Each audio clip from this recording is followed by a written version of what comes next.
22 رجب کو، یعنی جس مہینے کے اندر اسلام کی بڑی شخصیات گئی ہیں، انہوں نے بڑی سازشیں کی ہیں۔ آپ ذی الحج کا مہینہ دیکھ لیں، 18 ذی الحج کو دوہرے داماد پیغمبر، جس کو نبی نے فرمایا کہ عثمان میرا جنت پہ ساتھی ہے۔ عثمان اگر میری 40 بیٹیاں ہوتی، ایک حدیث میں 100 بیٹیاں ہوتی، ایک اور حدیث میں اگر میری 200 بیٹیاں ہوتی، یکے بعد دیگرے عثمان تیرے نکاح پہ میں دیتا چلا جاتا۔ نبی نے اتنا اعتماد کیا، فرمایا کہ ایک ہاتھ میرا ہے، ایک ہاتھ عثمان کا ہے، بیعت نبی علیہ السلام نے فرمائی۔ اور جس عثمان کی وجہ سے اللہ نے 1400 صحابہ کو رضی اللہ فرمایا، میں ان سب سے راضی ہوں۔ صحابہ کو نماز پڑھنے پر اللہ نے نہیں فرمایا، عبادات کرنے پر نہیں فرمایا، جہاد کرنے پر نہیں فرمایا۔ یہاں جو اللہ نے سرٹیفکیٹ رضاعت کا دیا ہے اور رضا کا سرٹیفکیٹ دیا ہے، لقد رضی اللہ عن المؤمنین اذ یبایعونک تحت الشجرہ، یہ سورۃ الفتح آپ دیکھیں اس کے اندر کیا لکھا ہے۔ اللہ راضی ہو چکا ہے ان مومنین صحابہ کرام سے جنہوں نے نبی کے ہاتھ پہ بیعت۔ ان عدت الشہور عند اللہ 12 شہرا فی کتاب اللہ یوم خلق السماوات والارض۔ وقال تعالی فی مقام آخر وما آتاکم الرسول فخذوه وما نهاکم عنه فانتهوا۔ وقال النبی صلی اللہ علیہ وسلم علیکم بسنتی وسنت الخلفاء الراشدین المہدیین، او کما قال علیہ الصلاۃ والسلام۔ صدق اللہ العظیم وصدق رسولہ النبی الکریم ونحن علی ذلک لمن الشاہدین والشاکرین والحمد للہ رب العالمین۔ اللہم صلی علی سیدنا و مولانا محمد وعلی آل سیدنا و مولانا محمد وبارک وسلم۔ قدم قدم پہ برکتیں، نفس نفس پہ رحمتیں، قدم قدم پہ برکتیں، نفس نفس پہ رحمتیں، جہاں جہاں سے وہ شفیع عاصیہ گزر گیا، جہاں نظر نہیں پڑی وہاں ہے رات آج تلک، وہی وہی سحر ہوئی جہاں جہاں گزر گیا۔ اور لاکھوں سلام اس آقا پر، دل لاکھوں جس نے جوڑ دیے، دنیا کو دیا پیغام سکون، انسانوں کے رخ موڑ دیے۔ اس معلم اعظم نے کیا کیا نہ دیا زاہد اس عالم کو، دستور دیا، منشور دیا، کہیں راہیں دی، کہیں موڑ دیے۔ میرے واجب الاحترام قابل احترام دوستوں، ساتھیوں، بزرگوں، قرآن پاک کی جو آیت اور احادیث نبویہ میں سے جو حدیث پاک تلاوت کی گئی ہے، بارگاہ الہی میں دعا ہے کہ خالق کائنات، مالک لم یزل، رب السماوات والارض، قرآن و سنت کے مطابق کہنے کی، قرآن و سنت کے مطابق عملی زندگی بسر کی توفیق عطا فرمائے۔ اشہر حرم یعنی وہ مہینے جن کی عظمت، رفعت، شان، مقام، مرتبہ، ادب، احترام کا خداوند عالم نے خود ذکر فرمایا۔ ویسے تو سارے مہینے اللہ کے ہیں، لیکن ان 12 مہینوں میں 4 مہینے ہیں جن کی عزت، عظمت، رفعت، تقدس، ادب، احترام کا اللہ تعالیٰ نے خود ذکر فرمایا۔ اور اس طرح ذکر فرمایا ان عدت الشہور عند اللہ 12 شہرا فی کتاب اللہ یوم خلق السماوات والارض۔ ابھی آسمان و زمین بنا نہیں ہے، آسمان کے ستارے ابھی بنے نہیں، کواکب بنے نہیں، نجوم بنے نہیں، یہ سورج ٹمٹماتا ہوا ابھی ابھرا نہیں، یہ زمین ابھی بچھی نہیں تھی، اور اس زمین کے اوپر پہاڑ ابھی آئے نہیں تھے، ان کا وجود چٹان اور پتھر کا ابھی کئی نام و نشان نہیں تھا۔ یوم خلق السماوات والارض، اللہ تعالیٰ نے آسمان و زمین کو بنایا، اس کائنات کو سجایا، اس عالم کے اندر اللہ تعالیٰ نے خوبصورتیاں اور رنگینیاں، ہر اعتبار سے ہریالیاں، سرسبز شاداب اللہ تعالیٰ نے اس کو بنائے، تو اس کے ساتھ ساتھ اللہ تعالیٰ نے 12 مہینے بھی بنائے۔ ان عدت الشہور عند اللہ 12 شہرا فی کتاب اللہ یوم خلق السماوات والارض ذالک الدین القیم۔ یہ دین قیم ہے۔ 12 مہینے، ان میں 4 مہینے عظمت والے، اور وہ 3 مہینے جو ہے پے در پہ ہیں، مسلسل ہے، ایک ساتھ ہے، جو ذی الحج کا مہینہ، ذی قعدہ، ذی الحج اور محرم الحرام، یہ 3 مہینے عظمت والے ہیں، رفعت والے ہیں، شان اور مقام۔ اور چوتھا مہینہ جو رجب المرجب کا مہینہ ہے، جو جمادی ثانی اور شعبان کے درمیان والا مہینہ، جس مہینے میں ہم اور آپ داخل ہیں، رجب المرجب۔ رجب عربی زبان میں حرمت کو کہتے ہیں، تعظیم کو کہتے ہیں، عزت اور شرف کو کہتے ہیں۔ تو رجب المرجب اس کو کہا جاتا ہے، یعنی وہ مہینہ جس کی تعظیم کی گئی ہے، وہ مہینہ جس کی عظمت بیان کی گئی ہے۔ زمانہ جاہلیت میں بھی ان مہینوں کی قدر ہوتی تھی اور ان کا احترام وہ لوگ کرتے تھے۔ جنگ و جدل پورے مہینے جاری اور ساری رہتا تھا، لیکن جیسی اشہر حرم کا مہینہ شروع ہوتا تو فوراً اپنے جنگ و جدل سے، قتل و قتال سے، لڑائی جھگڑے سے وہ پیچھے ہٹ جاتے تھے۔ لیکن ان میں شرارت بھی کچھ تھی۔ وہ شرارت یہ تھی کہ رجب کے مہینے کو وہ آگے پیچھے کرتے تھے اپنی طرف سے، یعنی شعبان سے پہلے رجب ہے، اب وہ رجب کا مہینہ بعد میں کرتے۔ تو یہ زمانے جاہلیت میں مشرکین بھی اس مہینے کی قدر کرتے تھے، احترام کرتے تھے۔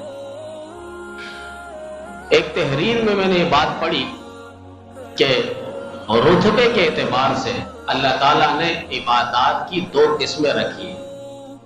رتبے کے اعتبار سے عبادت کی 2 قسمیں ہیں۔ نمبر 1 مکان، نمبر 2 زمان۔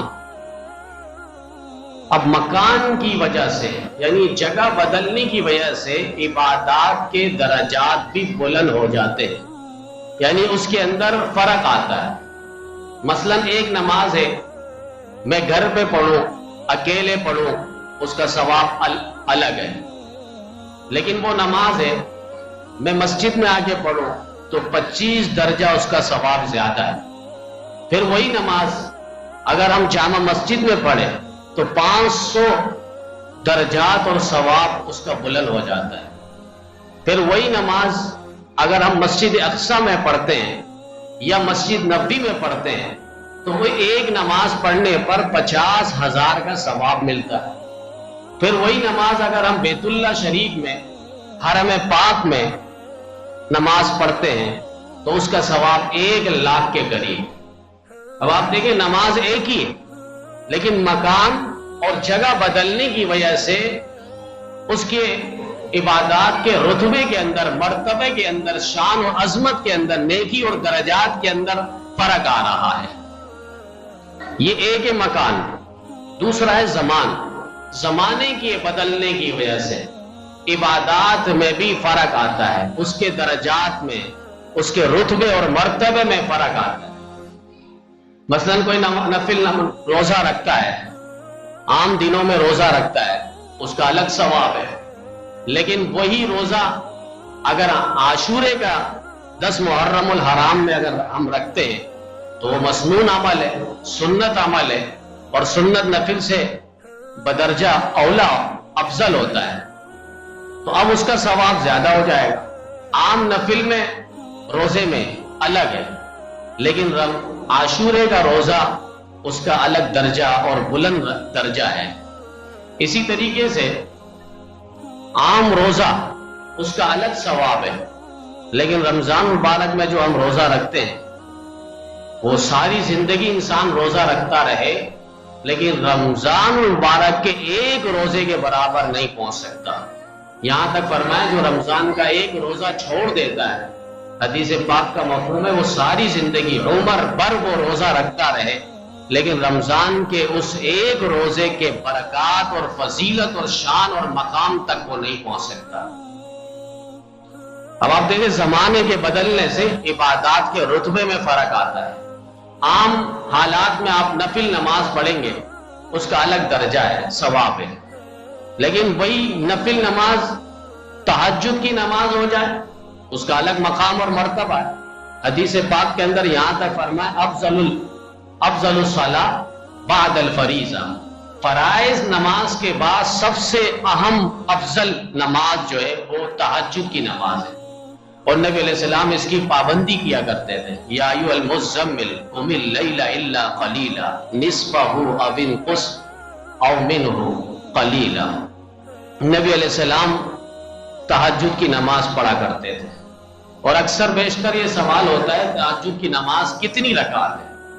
تو اس کو بھی بخاری شریف نے حدیث نقل کی ہے امام بخاری رحمۃ اللہ علیہ نے، اور بتلایا کہ 11 رکعتیں نبی علیہ السلام پڑھا کرتے تھے، یعنی 8 رکعت تہجد کی نماز ہے اور 3 رکعت جو وتر کی نماز ہے۔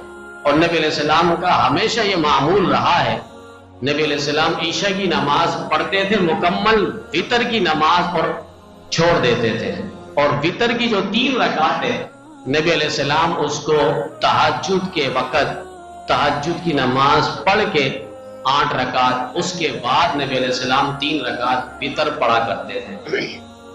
اور نبی علیہ السلام کی واضح حدیث امام بخاری نے بھی ذکر فرمایا، اور انہوں نے باب بانا باقاعدہ کہ نبی علیہ السلام نے فرمایا اپنی آخری نماز وتر کی نماز بناؤ۔ اسی لیے ہمارے شیخ و سند شیخ الحدیث و تفسیر حضرت مولانا مفتی ظفر علی خان صاحب رحمہ اللہ کا یہ ہمیشہ مسئلہ متفقہ رہا ہے، اور باقاعدہ دلال کی بنیاد پہ انہوں نے کہا ہے کہ اپنی نماز رات کی نماز وتر کی نماز آخری بناؤ۔ ابھی عوام میں یہ بات سمجھ میں نہیں آتی، وہ کہتے ہیں کہ وتر کے بعد نفل پڑھ لیا تو کیا ہوا؟ اگر ایک شخص نے وتر پڑھ لیا اور پڑھنے کے بعد رات کو اس کی آنکھ کھل گئی تہجد کی نماز، اب وہ پڑھ سکتا ہے یا نہیں؟ ہمارے شیخ نے واضح فرمایا کہ وہ بہتر ہے کہ اس وقت تلاوت ذکر اذکار کرے۔ آخری نماز نبی علیہ السلام نے خود فرمایا ارشاد کہ آخری نماز وتر کی نماز کو بناؤ، کہ اپنی آخری رات کی نماز وتر کی نماز بناؤ۔ اب آپ دیکھیں تراویح میں بھی یہی ہوتا ہے، 20 رکعت ہم عشاء کی نماز پڑھ لیتے ہیں لیکن وتر نہیں، 20 رکعت تراویح پڑھیں گے، آخر میں جا کے وتر کی نماز باقاعدہ جماعت کے ساتھ پڑھیں گے۔ رمضان میں پورے مہینے یہ معمول ہے، اور یہ بتلایا جا رہا ہے کہ اپنی آخری نماز وتر کی نماز پڑھیں۔ ٹھیک ہے اگر کوئی تہجد میں اٹھتا ہے اچھی بات ہے، بہت بہترین عمل ہے۔ حضرت خواجہ جنید بغدادی رحمۃ اللہ علیہ کا انتقال ہوا، اور انتقال کے بعد ان سے پوچھا گیا اللہ تعالیٰ نے آپ کے ساتھ کیا معاملہ فرمایا، بخشش ہو گئی، مغفرت ہو گئی یا نہیں؟ تو حضرت خواجہ جنید بغدادی رحمۃ اللہ علیہ نے فرمایا اللہ تعالیٰ نے مجھے معاف کر دیا۔ کہا کون سا عمل؟ آپ کی عبادت، تصوف، ولایت؟ کہا کہ نہیں، اس کا تو سر دست کوئی تذکرہ ہی نہیں ہوا۔ کہا اللہ تعالیٰ نے معافی کیسے کی؟ کہا وہ آخری رات کی تنہائی میں اٹھا کرتا تھا اور اللہ تعالیٰ سے مناجات کرتا تھا تہجد کے وقت، اس ایک گھڑی میں اٹھنا اللہ کو اتنا پسند آیا، اللہ نے فرمایا جا جنید بغدادی تجھے معاف کر دیا۔ تہجد کی نماز، اسی لیے فرمایا کسی ایک نیکی کو، چھوٹی سی چھوٹی نیکی ہو، اس کو بھی حقیر نہ جانا، کیا پتہ یہی اللہ رب العزت کے ہاں کام آ جائے۔ زبیدہ خاتون خلیفہ ہارون رشید کی بیوی گزری ہے، اور انہوں نے نہر زبیدہ بنایا، اتنا بڑا نہر تھا، مکہ مکرمہ کو سیراب کیا کرتا تھا، بڑے لاکھ کروڑ پیسے انہوں نے لگائے۔ ان کا انتقال ہوا، خادمہ نے پوچھ لیا آپ کے ساتھ اللہ تعالیٰ نے کیا معاملہ فرمایا؟ کہا اللہ نے معاف کر دی۔ کہا اللہ نے وہ جو آپ نے نہر بنائی تھی شاید اس وجہ سے، کہا اس کا تو ذکر ہی نہیں ہوا، اور اب یہاں تک کہہ دیا گیا تمہارے پاس تو پیسے تھے، دولت تھی، تم وقت کے خلیفہ اور بادشاہ کی بیوی تھی، لہذا تمہارے پاس تو یہ ساز و سامان موجود تھا، تو کوئی مشکل نہیں تھا۔ کہا پھر اللہ نے کیسے معاف کیا؟ کہا میں 6 سال کی تھی، جھولا جھول رہی تھی، اور میرے سر پہ دوپٹہ تھا، مؤذن کی آواز آئی اللہ اکبر اللہ اکبر اللہ اکبر اللہ اکبر اشہد ان لا الہ الا اللہ اشہد ان لا الہ الا اللہ. یہ آواز اور ندا اور صدا میرے کانوں سے ٹکرائی اور میرے سر سے دوپٹہ جو گر چکا تھا، میں نے اس اذان کی لاج رکھی اللہ کے تکبیر کی، اور پیارے آقا مدنی کریم صلی اللہ علیہ وسلم کی رسالت اور شہادت ہو رہی ہے. میں نے فوراً دوپٹہ سر پہ رکھا تو اللہ نے فرمایا کہ اے زبیدہ خاتون، تم اس وقت کی عمر میں میرے نام کی لاج رکھ رہی تھی، آج ہم تمہارا لاج رکھیں گے، جاؤ جنت پہ چلی جاؤ. اب آپ دیکھیں ایک چھوٹا سا عمل ہے، انسان کا تصور نہیں جاتا. لا تحقرن بالمعروف شیئا، حدیث میں فرمایا کہ چھوٹی سی چھوٹی نیکی ہو اسے بھی حقیر نہ جانے. ایک نیکی کے لیے انسان کل قیامت کے دن بھٹکے گا، ادھر ادھر بھاگے گا. یوم یفر المرء من اخیہ وامہ وابیہ وصاحبتہ وبنیہ لکل امرئ منہم یومئذ شأن یغنی. باپ بیٹے کو دیکھ کر، بیٹا باپ کو دیکھ کر، بیوی خاوند کو دیکھ کر، خاوند بیوی کو دیکھ کر، بیٹی ماں کو، ماں بیٹی کو دیکھ کر، ہر ایک اپنا نفسا نفسی کے عالم میں ہوگا، اور دوست دوست کو دیکھ کر بھاگ رہا ہو. ایک نیکی کوئی دینے کو تیار نہیں ہوگا. ایسا کھٹن حالات ہوں گے اور ایسے المناک حادثہ ہوگا جس کا ذکر گزشتہ جمعہ مختصر ہوا تھا، ورنہ قیامت کا ذکر کون کرے گا. نبی علیہ السلام صحابہ میں تشریف لائے، فجر کی نماز پڑھائی، اور جو قیامت کا تذکرہ شروع ہوا ظہر کی نماز تک نبی علیہ السلام قیامت کے وہ ہولناک مناظر، مشاہدے، نشانیاں بتلاتے رہے. ظہر کی نماز پڑھائی نبی علیہ السلام نے، پھر اس کے بعد بیٹھ گئے صحابہ کی چرمٹ پہ، واعظ و نصیحت فرمائی، قیامت کے حالات بتلائے. عصر کی نماز ہو گئی. اب یہاں تو جمعے میں 5 منٹ اوپر ہو تو لوگ آنکھ بگولا ہو جاتے، غصہ ہو جاتے کہ وقت سے اوپر ٹائم ہو گیا. وہ لوگ کیسے لوگ تھے جو مر مٹنے کا جذبہ وہ رکھتے تھے، اور ان کے اندر ایسا شعور تھا، بیداری. اور کیسے نہ ہو، ان کے درمیان امام الانبیاء، خاتم الانبیاء، سید الاولین والآخرین محمد عربی صلی اللہ علیہ وسلم تشریف فرما تھے. فجر سے شروع عصر کی نماز پہ جا کے نبی علیہ السلام نے ان کو چھوڑا ہے، اور قیامت کے وہ ہولناک مناظر اور مشاہدے اور نشانیاں، علامات نبی علیہ السلام بتلاتے رہے. تو ایک نیکی کو بھی انسان حقیر نہ جانے. تہجد کی نماز افضل الصلاۃ بعد الفریضہ، فرائض کے بعد سب سے بہترین نماز جو ہے وہ تہجد کی نماز ہے. اب عام نفل انسان وقت پہ پڑھے تو اس کا الگ ثواب ہے، اور رات تہجد کے وقت نفل پڑھے اس کا الگ ثواب ہے. پھر یہی نفل اگر انسان لیلۃ القدر میں، شب قدر کی رات پڑھتا ہے تو کتنا ثواب ہے. لیلۃ القدر خیر من الف شہر، 1000 مہینوں سے زیادہ افضل اور مقام اور مرتبہ رکھتا ہے. تو دو چیزیں ہیں، مکان کے بدلنے سے عبادات کے رتبے اور مرتبے میں فرق آتا ہے، اسی طرح زمانے کے بدلنے سے، جگہ کے بدلنے سے بھی، وقت کے بدلنے سے بھی عبادات کے اندر فرمایا اس کے مرتبے میں، نیکی میں، اجر و ثواب میں بھی فرق آتا ہے. یہ رجب المرجب کا مہینہ ہے، ایک لحاظ سے نیکیوں کا مہینہ ہے، بیداری کا مہینہ ہے، اور رمضان سے پہلے ایک لحاظ سے مقدمہ ہے. جس طرح ہم نماز پڑھنے کے لیے آتے ہیں، اس سے پہلے استنجا، پیشاب پخانے سے انسان فارغ ہوتا ہے، پھر وضو کرتا ہے، پھر اس کے بعد نماز کے لیے آتا ہے. تو نماز سے پہلے جو ہم یہ ساری تیاریاں کر رہے ہیں، یہ بھی ایک لحاظ سے فرض اور واجب ہے. فرمایا فرض المقدمی فرض، مقدمے کا فرض بھی فرض ہوتا ہے. نماز سے پہلے وضو وغیرہ، استنجا وغیرہ یہ سنت اور واجب ہے، تو اس کے بعد ہم نماز کے لیے آئیں گے. اسی طرح رمضان مبارک سے پہلے یہ 2 مہینے جو ہمارے ایک لحاظ سے تیاری کا مہینہ ہے اور بیداری کا مہینہ ہے، مقدمہ کا مہینہ ہے. جیسے رجب کا چاند نظر آتا تو نبی علیہ السلام دعا پڑھتے تھے، آپ بھی پڑھ لیں، سنت زندہ ہو جائے گی. اللہم بارک لنا فی رجب و شعبان وبلغنا رمضان. اللہ ہمیں رجب اور شعبان کے مہینے میں برکت عطا فرما، اور ہمیں رمضان المبارک میں خیریت کے ساتھ پہنچا. رجب میں اتنی برکتیں دے، شعبان کے مہینے میں اتنی برکتیں دے کہ ہم رمضان کی عبادات اعمال کے ذریعے، تلاوت کے ذریعے، تراویح کے ذریعے، دیگر عبادات کے ذریعے ہم حاصل کر سکیں۔ کتنے لوگ ہیں صاحب استطاعت ہے، صاحب حیثیت ہے، طاقت میں، جسمانی طاقت ہر اعتبار سے، لیکن وہ رمضان مبارک میں یہ عبادات سے محروم ہوتے ہیں اور کرتے نہیں، اور اگر کر لیے تو دو چار، بس 2 سجدے کر لیے، ابھی انتظار میں ہوتے ہیں کہ آسمان سے جبریل ان کے لیے وحی اور پیغام لے کر آئے گا، اللہ تعالیٰ نے آپ کو معاف کر دیا۔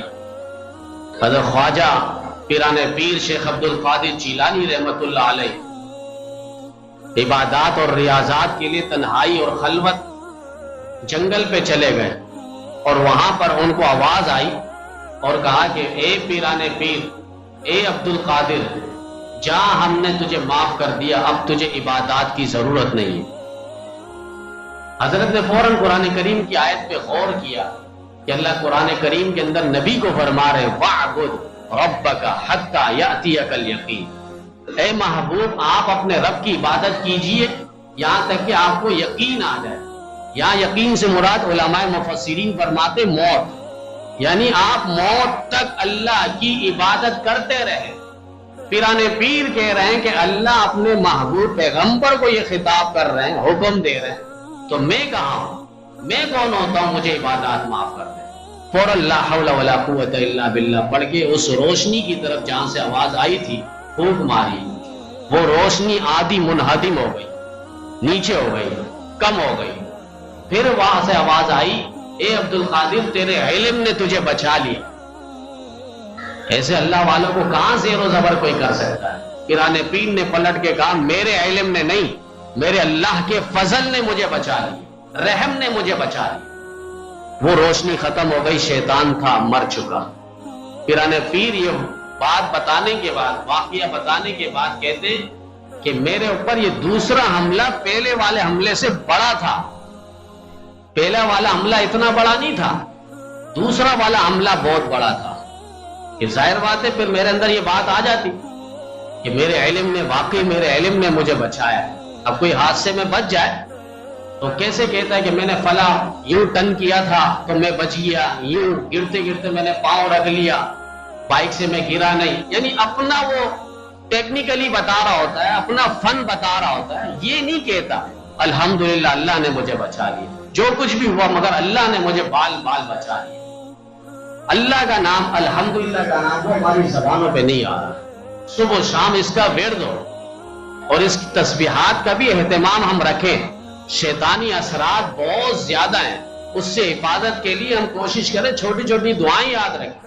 ٹھیک ہے سورہ یاسین اگر کسی کو نہیں آتی تو حدیث پاک کے اندر حاجی عبد الوہاب صاحب رحمت اللہ علیہ جو تبلیغی جماعت کے بہت بڑے امیر گزرے ہیں، ان کی زندگی میں حضرت نے جو ایک معمول وظیفہ باقاعدہ اپنے بیانات کے اندر، وعظ کے اندر، نصیحت کے اندر یہ وظیفہ بھی دیتے تھے، اور بہت پاورفل وظیفہ ہوا کرتا ہے، کیونکہ حضرت بڑے اللہ والے تھے، اللہ والے۔ نبی علیہ السلام کی زیارات ان کو خواب میں اللہ تعالیٰ کرواتے تھے۔ ایک موقع پہ جب وہ اللہ کے راستے پہ نکل رہے تھے تو بیوی سے کہا کہ میں جا رہا ہوں اللہ کے راستے میں تبلیغ میں جماعت پہ، تو انہوں نے کہا کہ آپ جا رہے تھے تو گھر خالی ہوگا، یہ ہوگا وہ ہوگا، عورت ذات ہے، کہہ دیا۔ تو رات ان کی اہلیہ کو خواب میں حضرت خنسہ رضی اللہ تعالیٰ عنہا کی زیارت ہوئی، اور انہوں نے کہا کہ آپ عبد الوہاب کو کیوں منع کرتے ہیں، انہیں جانے دیں، ہم لوگوں نے بھی تو دین کے لیے قربانیاں دی، 4 بیٹے شہید کروائے حضرت خنسہ رضی اللہ تعالیٰ عنہا۔ یہ وہ صحابیہ ہے، وہ عورت ہے، آج کے مرد بھی فیل ہے۔ انہوں نے اپنے بیٹوں کو نصیحت کی تھی، بیٹا چاروں جاؤ میدان جہاد پہ، اور تیر اور تلوار اور خنجر اور نیزہ تمہیں سینے پہ کھانا ہے، پیٹھ پہ اور پشت پہ نہیں۔ میں یہ نہ سمجھوں اور نہ میں یہ سنوں کہ تم لوگ میدان جہاد میں بھاگ گئے تھے، ڈٹ کے مقابلہ کرنا اور نبی علیہ السلام اور دین اسلام اور پیغام اسلام کا ہر اعتبار سے دفاع اور تحفظ کرنا، اور 4 جام شہادت نوش کرنا ہے، تاکہ کل قیامت کے دن اللہ کے سامنے سر فخر سے بلند کر سکوں کہ میں 4 نوجوان بیٹوں کی ماں ہوں، شہیدوں کی ماں ہوں۔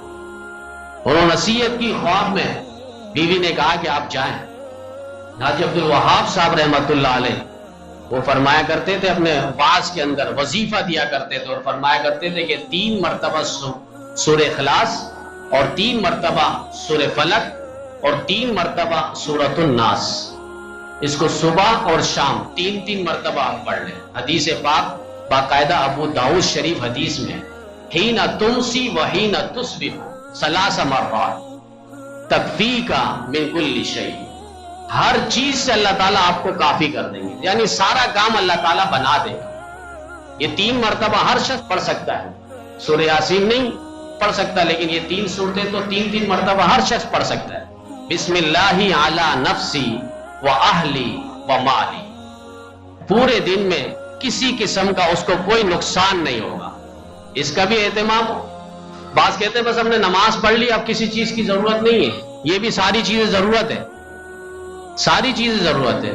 بائک پہ پیٹرول ہے، سب کچھ ہے، گاڑی سٹارٹ نہیں ہو رہا، میکینک کے پاس لے گئے، وہاں اس نے پلک کھولا اور کہا کہ یہ آپ کا اڑ چکا ہے، خراب ہو چکا ہے۔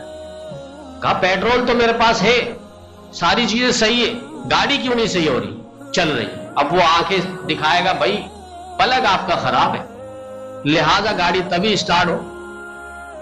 تو اسی طریقے سے ہم نمازیں پڑھ لیں لیکن دیگر عبادات پر بھی توجہ ہو۔ قمیص ساری چیزوں کے ساتھ مل کر قمیص ہوا کرتا ہے، ورنہ وہ قمیص نہیں ہوتی، اس میں ہاتھ بھی ہو، آستین بھی ہو اور کلر بھی ہو، جیب بھی ہو، بٹن بھی ہو، ساری چیزیں ہو، پھر اس کے بعد وہ قمیص ہوتی ہے، ورنہ قمیص نہیں۔ تو ہم دیگر عبادات کے ساتھ ان وظائف کا بھی اہتمام کریں۔ انسانی اثرات اور شیطانی اثرات بہت زیادہ ہے، اسی لیے تو سورۃ الناس میں اللہ نے یہی فرمایا الذی یوسوس فی صدور الناس من الجنۃ والناس، جنات میں سے بھی انسانوں میں سے بھی ہے جو آپ کو نقصان پہنچا سکے، لہذا اس کا اہتمام خود بھی کریں اور گھروں میں بھی اس کا اہتمام کروائیں، انشاءاللہ بہت جلد رنگ لے کر آئے گا۔ انسان پریشان تو ہو جاتا ہے لیکن دائمی پریشان اور مشغول اور بے سکون نہیں ہوگا، سکون کے ساتھ رہے گا جب ان اعمال کا، وظائف کا ہم اہتمام کریں گے۔ تو رجب ایک لحاظ سے مقدمہ ہے اور نیکی کرنے کا مہینہ ہے۔ اس مہینے کے اندر زمانہ جاہلیت میں بہت ساری رسمیں پائی جاتی تھی، مثلا وہ قربانی کرتے تھے جانوروں کی اور باقاعدہ بتوں کے نام پہ، پھر خاموش عبادت ہوتی، خاموش، چند منٹوں کے لیے، چند گھنٹوں کے لیے وہ بولتے نہیں تھے، کسی سے بات نہیں کرتے تھے۔ حضرت ابوبکر صدیق رضی اللہ تعالیٰ نے ایک عورت کو دیکھا، احمس قبیلے سے عورت تھی، زینب نام تھا، اس عورت کو دیکھا وہ کسی سے بولتی نہیں، پوچھا گیا، کہا اس نے منت مانگی، کہا یہ کون سی منت ہے؟ اس کو کہا بات کرے، ابھی دین صحیح سے پھیلا نہیں تھا، ان کو یہ بات پہنچی نہیں تھی۔ آج ہمارے اسمبلیوں کے اندر بھی آپ دیکھیں گے 1 منٹ کے لیے کسی کی یاد کے لیے وہ خاموش ہو جاتے، خاموش ہو کے بیٹھ جاتے، تو ہم ان کو کہتے ہیں خاموش ہے کہ آپ بیٹھو نہیں، لیٹ جاؤ، ہمیں تمہاری ضرورت نہیں ہے، تم ملک چلا رہے ہو، تم امن و سکون دے رہے ہو، تم عوام کو ذہنی سکون دے رہے ہو۔ ہم نے پہلے ہی کہا تھا یہ الیکشن نہیں ہے، کوئی الیکشن ہونے نہیں دے گا، چھوٹے ہو بڑے ہو سارے وہ اپنے تجوریاں بھر رہے ہیں، بینک بیلنس بھر رہے ہیں، یہاں سے ساری چیزیں اٹھا کر، وہ اثاثہ اٹھا کر بیرون ملک دفع ہو جاتے ہیں، ان کا پاکستان سے کوئی تعلق نہیں، مجھ آپ سے ان کا کوئی تعلق نہیں ہے۔ اگر تعلق ہوتا تو وہ گزشتہ زمانے کے ادوار کے بادشاہان اور سلاطین کے واقعات پڑھتے کہ حکومت کس طرح کرنی ہوتی ہے، خلفائے راشدین کو وہ دیکھتے جن کے دور حکومت میں انسان نہیں حیوانوں پہ انصاف تھا، بکریاں اور شیر ایک ہی گھاٹ سے پانی پیتے وہ نظر آتے تھے، انسان نہیں صرف جانوروں پر انصاف تھا، ایسی حکومت انہوں نے کی ہے۔ ان حکومت کرنے والوں کو دیکھا جاتا، ان کی ہسٹریاں پڑھتے، ان کی تاریخ کا مطالعہ ہوتا، تب جا کے عوام کو سکون ریلیف کرتے اور دیکھتے ہیں ان کے ساتھ کیا پریشانی ہے۔ الیکشن یہ ہوتا رہے گا، اس سے ہمارے کو وقت ضائع کرنے کی ضرورت نہیں ہے۔ اب آپ دیکھ رہے سارا کیا کچھ ہو رہا ہے۔ تو بار کے اس رجب کے مہینے کے اندر بہت ساری رسمیں، ان میں خاموش رہنا بھی ہے، یہ بھی لوگ رسمیں اپناتے ہیں، مٹی کے برتن اور چراغاں بنا کے گھروں پہ رکھتے ہیں، حلوہ وغیرہ، آتش بازیاں کرتے ہیں، اور پھر معراج کے بارے میں کہتے ہیں رجب میں معراج ہوئی ہے۔ اب عوام میں یہ بات مشہور ہے، جبکہ آپ تاریخ پہ دیکھیں گے 10 اقوال موجود ہیں، رجب کے مہینے میں نہیں معراج، معراج بعض جگہوں میں لکھا ہے کہ ربیع الاول کے مہینے میں ہوئی ہے، بعض جگہوں میں لکھا ہے شوال کے مہینے میں، بعض جگہوں میں لکھا ہے ربیع الثانی کے مہینے میں، یعنی 10 قول موجود ہے، 10 باتیں موجود ہیں، صحیح اتفاقی رائے کہیں بھی موجود نہیں ہے۔ ویسے عوام نے ایک بات بنا لی ہے کہ 27 رجب کو معراج ہوئی ہے، معراج ہوئی ہے، اس کا کوئی سر دست انکار نہیں، لیکن کس تاریخ کو کس مہینے کو اس کا سر دست کہیں تذکرہ حتمی نہیں ہے۔ حضرت مولانا مفتی رشید صاحب لدھیانوی رحمت اللہ علیہ جو ہمارے قریب میں، ان کے رسالہ ہے 7 مسائل، آپ اس کو اٹھائیں، اس کے اندر دیکھیں کہیں بھی اس کا تذکرہ نہیں ہے۔ شیخ عبدالحق محدث دہلوی رحمت اللہ علیہ کی کتاب ہے ما ثبت بالسنہ، اس کے اندر حضرت نے دو ٹوک انداز میں لکھا ہے کہ بعض احادیث جو ہے موضوع ہے، بعض احادیث جو ہے وہ ضعیف ہے، یعنی کمزور درجے کی روایتیں اور من گھڑت اپنی طرف سے لوگوں نے باتیں کی ہے۔ یہ کیوں ہوا؟ اس کی تاریخ موجود نہیں۔ مفتی رشید صاحب رحمت اللہ علیہ فرمایا کرتے تھے، رسالے کے اندر انہوں نے ذکر کیا اور کہا کہ اس وجہ سے تاکہ اس رات کے اندر بدعات اور خرافات نہ ہو۔ اب آپ دیکھیں کتنی بدعات پھر بھی ہو جاتی ہے اور کتنی فضولیات، اور پھر رجب المرجب کے مہینے میں ایک اور سازش دشمنان صحابہ کی طرف سے 22 رجب کو وہ کونڈا کرتے ہیں، 22 رجب کو، یعنی جس مہینے کے اندر اسلام کی بڑی شخصیات گئی ہیں، انہوں نے بڑی سازشیں کی ہیں۔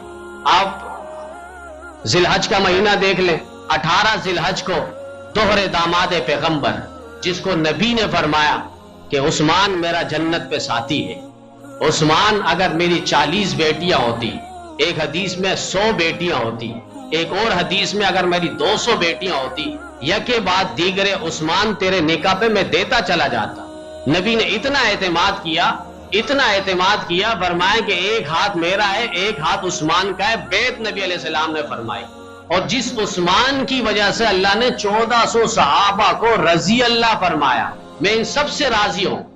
صحابہ کو نماز پڑھنے پر اللہ نے نہیں فرمایا، عبادات کرنے پر نہیں فرمایا، جہاد کرنے پر نہیں فرمایا، یہاں جو اللہ نے اور رضا کا سرٹیفکیٹ دیا ہے، لقد رضی اللہ عن المؤمنین اذ یبایعونک تحت الشجرہ، یہ سورۃ الفتح آپ دیکھیں اس کے اندر کیا لکھا ہے، اللہ راضی ہو چکا ہے ان مومنین صحابہ کرام سے جنہوں نے نبی کے ہاتھ پہ بیعت کیے، کیکر اور ببول کے درخت کے نیچے بیٹھ کر۔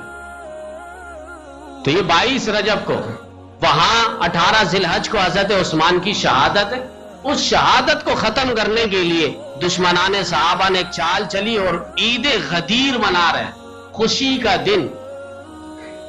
پھر آگے چلیے، محرم الحرام کا مہینہ، حضرت عمر فاروق رضی اللہ تعالیٰ عنہ کی شہادت ہے، وہاں ہمارے جگر اہل سنت والجماعت کے امام اور جرنیل اور سرخیل حضرت حسین ابن علی رضی اللہ تعالیٰ عنہما ان کی شان بیان کرتے، لیکن حضرت عمر کو بھول جاتے، جس عمر کے پیچھے انہوں نے نمازیں پڑھی، جس عمر کے پیچھے انہوں نے اپنی زندگانی لگائی ہے، اس عمر کا تذکرہ نہیں۔ پھر اسی طریقے سے 22 جمادی الثانی، حضرت خلیفہ بلا فصل امام الصحابہ سید الصحابہ، آج بھی نبی کے ساتھ جو آرام کر رہے ہیں روضہ اقدس میں، حضرت ابوبکر صدیق رضی اللہ تعالیٰ عنہ، ان کی وفات کا دن ہے، لیکن وہ یوم فاطمہ منا رہے ہیں، اس کی آڑ میں حضرت ابوبکر صدیق رضی اللہ تعالیٰ عنہ پر کیچڑ اچھالتے ہیں، نازیبا گفتگو کرتے ہیں۔ پھر اسی طریقے سے اب رجب کا مہینہ ہے، اب اس میں انہوں نے کنڈا شریف کر دیا اور ایک لمبی کہانی گڑی۔ 1906 میں بر صغیر جب پاکستان اور ہندوستان ایک تھا، 1906 میں ایک واقعہ لکھا، اسی پر بیان ختم ہو جائے گا۔ واقعہ یہ لکھا کہ منشی جمیل ایک شخص تھا، اس نے کتاب لکھی داستان عجیب، اور اس کے اندر عجیب و غریب اس نے داستان لکھی ہے۔ وہ یہ لکھا کہ ایک لکڑہارا تھا، اس کی بیوی تھی۔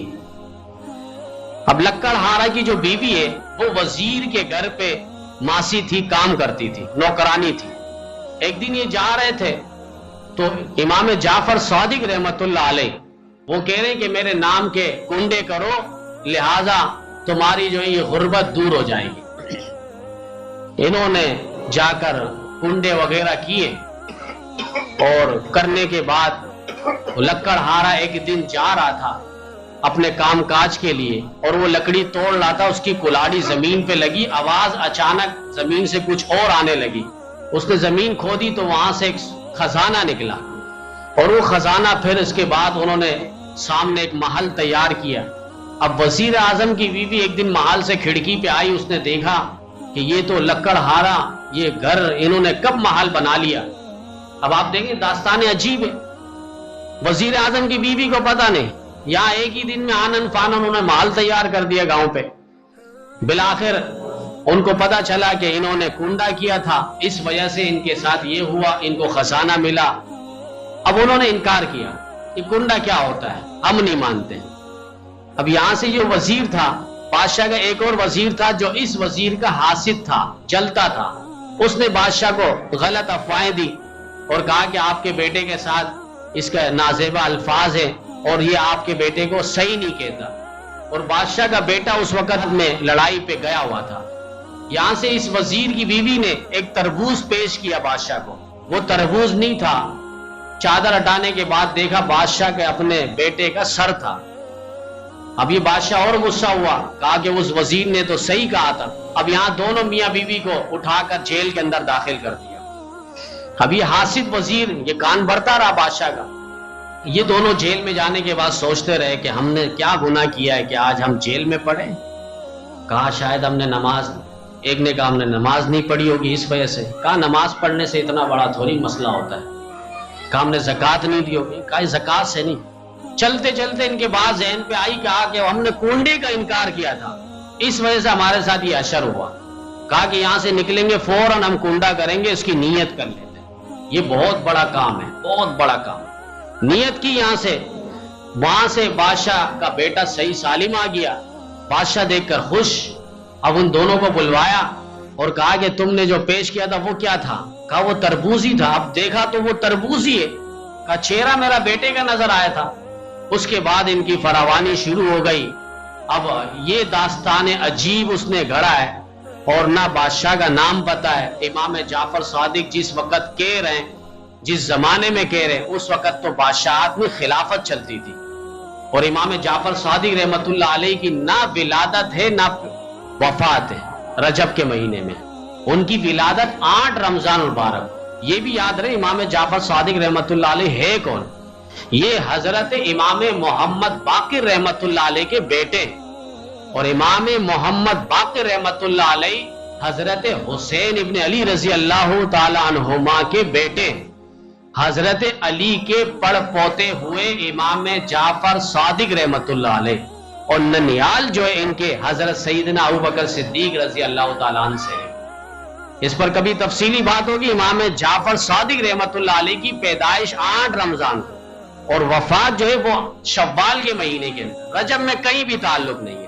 دشمنان صحابہ صرف یہ کرتا ہے، اتنا بڑا امام امیر المؤمنین خلیفہ راشد حضرت سیدنا امیر المؤمنین امیر معاویہ رضی اللہ تعالیٰ، جنہوں نے آدھی دنیا سے زیادہ حکومت کی ہے، دین اسلام کو پھیلایا، ان پر کیچڑ اچھالنے کے لیے، ان کی زندگی اور خدمات کو فراموش کروانے کے لیے، نئی نسل پہ یہ روح پھونکنے کے لیے انہوں نے سازشیں کی ہے، اور انشاءاللہ اگلے جمعے ان کے حوالے سے بات ہوگی۔ تو یہ کوشش یہ ہو کہ ہم اپنے ذہن کو بنائیں اور پہنچیے، حدیث ضعیف ہے، کمزور ہے، روایات صحیح نہیں ہے، چلتے پھرتے لوگوں نے یہ بات لکھی اور کتابوں میں ڈال دی ہے، لہذا روزہ رکھ سکتے ہیں لیکن یہ سمجھ کر نہ رکھے، کسی بھی دن روزہ رکھے، رجب کے مہینے میں عبادات کریں، مخصوص عبادات نہیں ہے، مخصوص تسبیحات نہیں ہے۔ اللہ تعالی ہم سب کو سنتوں کے ساتھ اعمال کرنے کی توفیق عطا فرمائے۔